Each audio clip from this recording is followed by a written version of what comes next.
Nerdarchy. This is Ryan. I am the hitherto undisclosed third leg of this wobbly table that we call Nerdarchy. So I'm in the process of moving, so things are kind of a bit of a mess here in my little inner sanctum, my studio here. So please forgive the mess. So today, for my first video, I want to talk about sort of the Edition Wars, especially with the the ever on the horizon 5th edition. Who knows if we'll ever see it? I hear all kinds of stranger and stranger rumors about it. I just don't know. But so where I got my start in gaming was when I was 11. My eldest brother Dave, who you've seen on some of these videos, started me into 2nd edition D&D. Can't really talk to like the original, like Red Box and all that, because that's just before my time. Sorry, you old school guys, but I missed the boat there. So yeah, 2nd edition had some pretty good staying power. Like, it was around for did a little bit of research. It was around for like 11 years, right? Then you have 3rd edition come out in the early 2000s. A lot of hoopla, a lot of the beginnings of the Edition Wars with that, where people were so vehemently against it. So that's my dog barking, probably some stranger by the door. But anyway, that one lasted for 7 years, and then you get into 4th. 4th edition lasted for all of 4 years.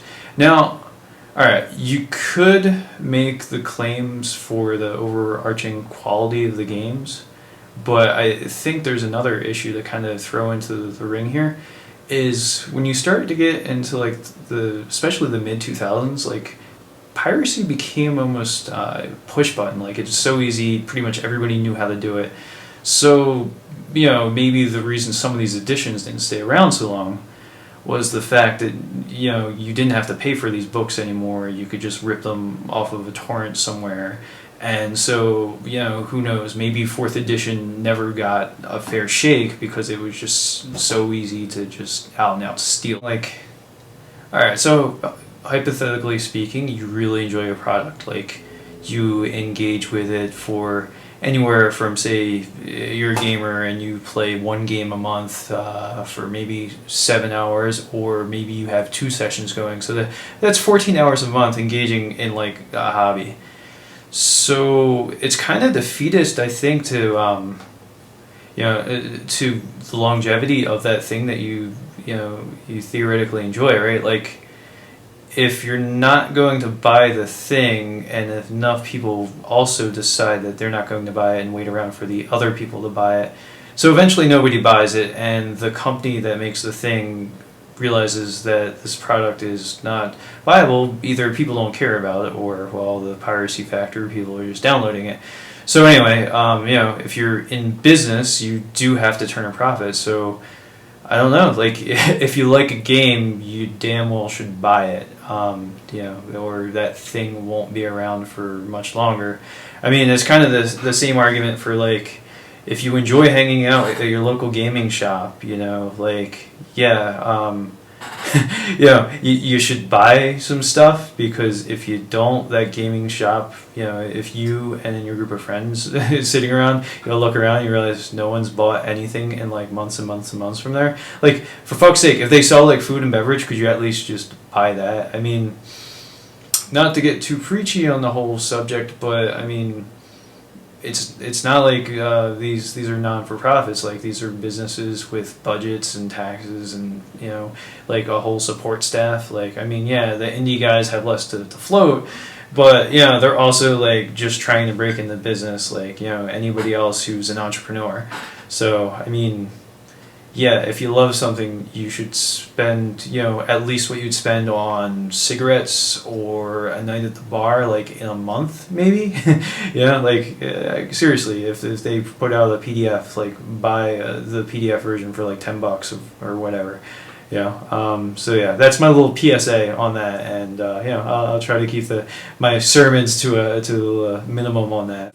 I think comparing the previous editions of D&D post age of internet piracy, there's no level playing field. It's apples and oranges right there. So I don't know. Fourth edition to me clearly felt like this trying to pander to the MMO crowd, the World of Warcraft crowd. Like all of a sudden, the art direction, the weapons got bigger and they're fucking glowing, and the armor is oversized. And where have we seen that before? Well, clearly World of Warcraft. And then things are getting a little more cartoon. I mean, not that I don't mind cartoony art, but it just seemed like they were clearly trying to nudge into market share as opposed to create a unique gaming experience. Like, even look at the way the powers are structured. It's almost like you're getting into coding language or whatever. Like weapon plus strength. Like they clearly laid out like a formula. Like, yeah, I mean, kind of some of that is even in like second edition. Like, you have to factor certain things out, but the way the powers were laid out, like in this block of text, like textbook style thing, like it was just like so clinical. Like it literally looked like you were reading a textbook for some class that you might have to take, like computer science or something, clearly. So, and then like with fourth ed, I just kind of I have the question of like, since Watts was clearly going after that World of Warcraft gamer base, because I mean it's World of Warcraft is undeniably huge. Like, it has such a large of the gamer market share or whatever. But my real question is your MMO gamer the type of gamer who also wants to play a role-playing game? Like, in MMOs, they're really, from what I've seen of them, I mean, I've only looked over friends' shoulders playing them, just not really my thing. You don't see role-playing happening. You hear, like, people in the chats, like, talking how we would just talk at a bar or whatever, like, just hanging out. Like, nobody's in character. It's about, like, grabbing shit and, like, the quintessential hobos with shotguns. Like, that joke is made of RPG characters where, like, you're kind of killing everything and taking their stuff. But, like, yeah, there's no question that, that's essentially what you're doing. And I just wonder, like, the MMO players who would have sought out a game like Dungeons and Dragons, like, they probably were already playing it. Like those gamers were probably already being serviced by the product, and so to kind of retcon or shoehorn already popular and beloved game into that, just, I don't know, it just feels a little crass marketing, just gimmicky. So yeah, I mean, there's that, but I do believe that there are some positive things that came out of fourth edition when Paizo, I guess is how you pronounce it, took over the reins, and they sort of like streamlined some things. They actually fed some of the things that were happening in fourth edition back into their Pathfinder system 3.75 for all intents and purposes.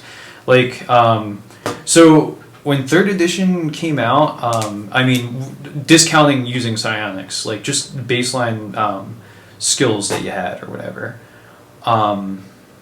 it was like, when you count all the skill options you had, there were like over 50 skills, 50 individual things that you put ranks in, and it was just like a lot to track, and just like kind of, I don't know, I thought maybe not so much at the time, but after Paizo came in and simplified things, just overcomplicated, So fourth edition, from 50 skills, we actually consolidate a ton of things. Like, instead of move silently, hide in shadows, they made one thing that's just stealth. All right, your guy's probably going to work overarching at not being seen or noticed, so let's just call that stealth.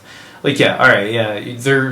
Maybe if you're going for absolute realism, maybe you're not seen but you're heard or whatever. But you kind of have to pick your battles in trying to relate real life things into the confines of a game that people are going to spend 5 to 7 hours in a shot. Like, do we really want to bog things down with all these individual roles and this and that? So fourth edition consolidates that down to 17. Now, the thing that drove me nuts about fourth edition is, like, so your your character has these skills, right? And as you change levels, what you can do is you can switch out what skills you have access to.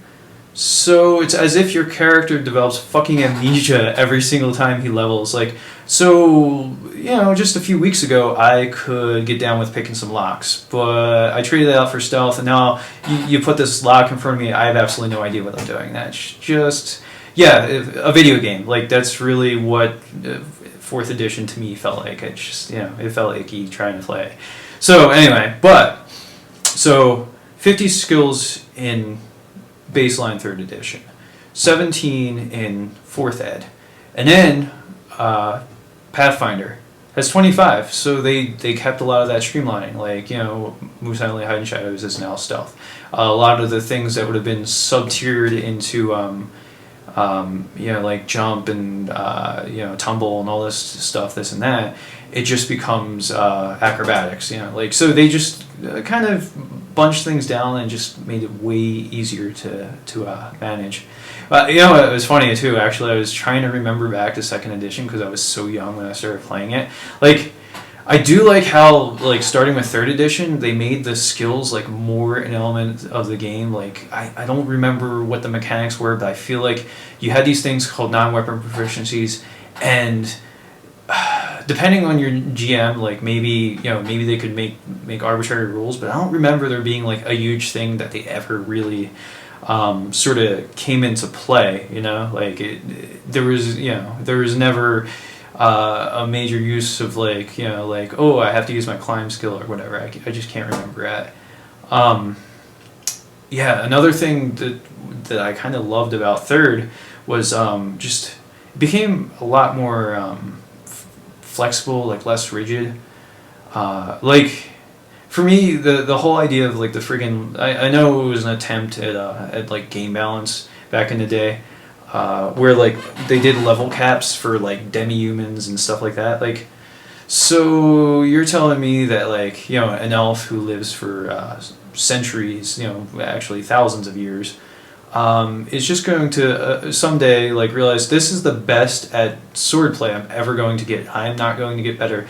And the human who lives not even a quarter of his lifespan is going to surpass him in, like, just raw skill.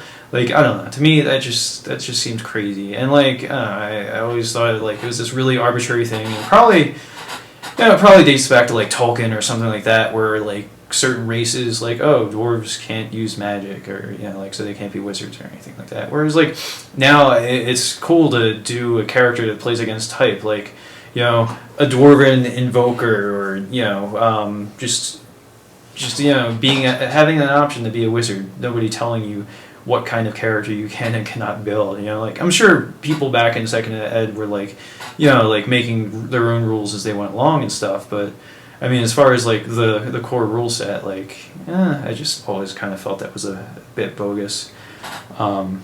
So, yeah. And then 2nd ed to 3rd for me, like, now, I had a friend who his thing was, he was saying that those that can't get concepts like THAC0 probably shouldn't be playing a game like D&D. Like, alright, that's a little, like, snobby to say or whatever. Like, he went to Harvard or whatever, so, he was a friggin' brilliant guy. But, like, why not just have a standardized rolling system, like, between the saving throw system and just, like, the figuring out to hit and stuff like that. Like, as a fairly young player, like, I was basically in elementary school when I started playing, like, that was, why do I have to roll high here and low here, or when do I do this or that? Like, so the change with 3rd edition to just, high is always good. You roll this d20 and, your fate lies and rests with it. So, I don't know, I always thought that was pretty cool. So yeah, that's just kind of my little my spiel or my rant on the Edition Wars, and we'll see what happens with this 5th edition thing. I mean, I like playing Pathfinder. I've liked the little tweaks that they've done with the classes, the sort of, another thing actually that came out of the whole 4th edition thing is, like, so 4th edition kind of gave you these more, like, so you got these abilities, which, I didn't really like, but you got these abilities, like, every level or every other level, every time you leveled up, you got a token thing, like a, some indication of an advancement. Well, Paizo sort of Pathfinder sort of folded that back in that like a lot of the classes, they get little kind of boons as they go up in level. Like the fighter, he gets bravery, and you probably see my dog's tail wagging in the background now. She just came up and noticed me. But anyway, so yeah, like the fighter class, like every 3 levels, they get a little more optimization out of wearing armor, because they're always in armor. They should be the damn best at doing wearing it. Their max dex bonus goes up. Their armor check penalty starts to go down. At varying points, they start to get, as long as you're not encumbered, their base move starts to go up. A heavy armor drops your movement down to like 20 if you're a medium creature. Well, they get that back up to 30 as long as they're not encumbered, kind of thing. So just like different classes, they just get little things every other level or something like that. They get something, a nice little pat on the back for advancing. Because even second especially, but then even in third, like you definitely had these levels that felt like dead levels. It's just like, all right, I have more hit points, and let's go on an adventure, because that's really all that's changed. Is hopefully I got some loot, because nothing else is going for me. Hopefully I don't get trounced by some goblins or something. I don't know. So yeah, I guess it's worthwhile to kind of discuss why do new editions of already popular games come out. I mean, let's be honest, the first thing that comes to mind is this company's kind of reprinted all the material that they were going to make money off of from the previous edition, and then some odd years down the road, it's kind of like, well, the best way to make more money is to make everybody buy new versions of all the books that they already own. Right? It makes perfect sense. That's probably the most jaded outlook, but I think to a certain degree, they're a business, and every 10 years they kind of have to reboot their sort of income engine. So that makes a bit of sense for sure. An argument can be made that the game changes just because the times have changed. Fourth edition, in the full-on height of MMOs,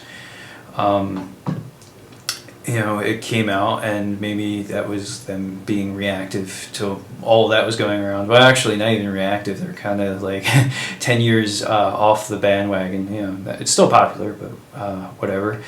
But kind of the question I have is like, maybe what ways could a company keep an edition relevant longer? Like, what products can they make that most people would feel worthwhile parting with their money? Like Pathfinder, and I'm sure Wizards, they do like modules, like adventure paths through Pathfinder or whatever.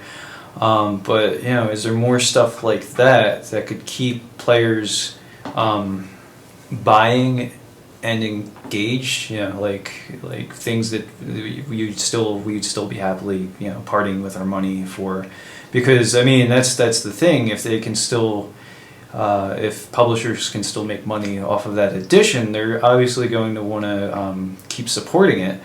So I don't know, in the comments section, if you have any ideas to brainstorm what other things can they do to give editions much more staying power than especially they've had in the last couple of decades. Like, it wouldn't be so bad if editions had this kind of staying power that like second edition had, but who knows how long once fifth gets here, like how long that's going to stay around.